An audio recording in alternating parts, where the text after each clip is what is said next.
子然，我回来了，我可以参军了！真的？咱们好好吃一顿。得嘞！他的右腿很有可能会落下终身残疾。要不吹个声，荣誉归来，你瞧这伤，看着多爷们儿！我一直在念叨你，弟弟。连长，哪怕我以后站不起来了，我也一定会努力干出一份事业来。你愿意等我吗？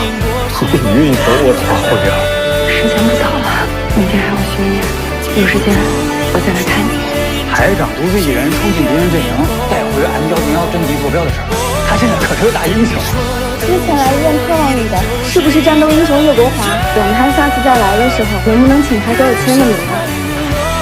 没事，姐姐在的话，我们回家。回家，回家，回家。